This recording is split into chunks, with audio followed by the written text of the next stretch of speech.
In Filipino folklore, the word Engkanto refers to powerful, unseen beings who live alongside humans, often in trees, rivers, and remote places.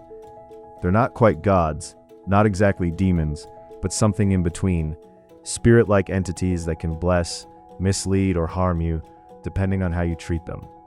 For many Filipinos, especially in rural areas, Engkanto are not just old stories.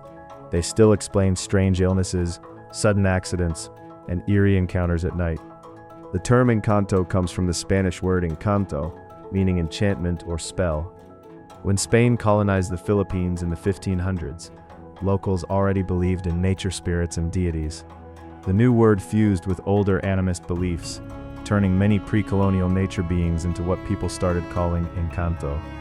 So when you hear the term today, it's really a blend of indigenous spirituality and colonial language layered together. Engkanto are usually described as otherworldly but attractive, tall, fair-skinned with sharp features, and flawless clothes that never get dirty. They live in a parallel realm that overlaps with ours, inside ancient balete trees, under anthills, in caves or under the sea. Many stories say they can appear human, but details give them away. Feet that don't touch the ground, a faint glow, or eyes that look slightly wrong. They're powerful, proud, and easily offended, but they can also reward respect with protection and luck. Engkanto is really an umbrella term.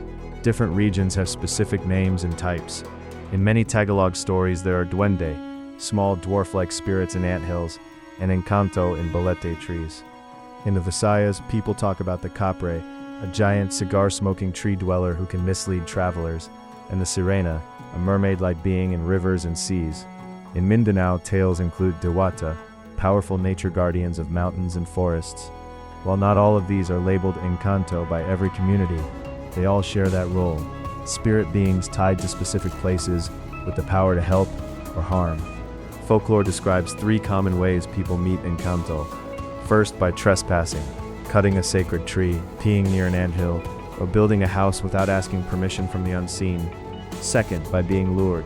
Someone hears music in the forest, follows a beautiful stranger, and suddenly gets lost for hours or days. Third, by breaking rules, like ignoring elders' warnings not to stay out at noon or dusk in certain places. These moments blur ordinary life with the spirit world, and that's when Engkanto act, either to punish or to invite you in. In many communities, when someone suddenly falls ill with no clear medical cause, high fever, delirium, or refusing to eat, families may say the person was not Engkanto, affected by an Engkanto. The spirit is believed to have taken offense or claimed a part of the person's soul. Healers and shamans, called albulario or babaylan, are then asked to diagnose if it's a natural sickness or a spiritual one. Rituals might include prayers, herbs, smoke, eggs, or offering food and apologies at the spirit's dwelling to persuade the Engkanto to release its hold. Because Engkanto are easily angered, folk practices focus on respect. People say tabi-tabi po, literally, excuse me, please move aside, when passing large trees, dark corners, or anthills. Travelers avoid pointing at strange lights or laughing loudly near the woods at night. Some carry charms or wear red to stand out and signal strength. The idea is simple. Treat the invisible neighbors the way you treat powerful human ones, with courtesy, small gifts, and a healthy sense of caution. Despite urbanization and science, Engkanto remain present in Filipino life. Construction projects sometimes reroute around old trees after workers report accidents or sightings. TV shows, horror films, and online forums retell Engkanto stories with modern twists. Spirits in condos, offices, or malls. For many, these beings now represent more than literal spirits. They're symbols of respect for nature, ancestral memory, and boundaries we shouldn't cross just because we can.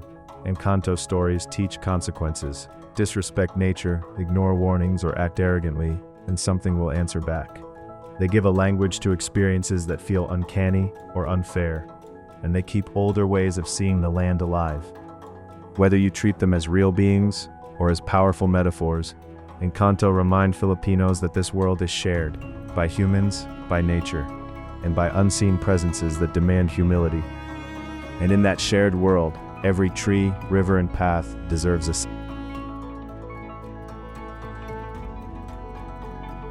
second look. Hit that like button and subscribe for more awesome content like this.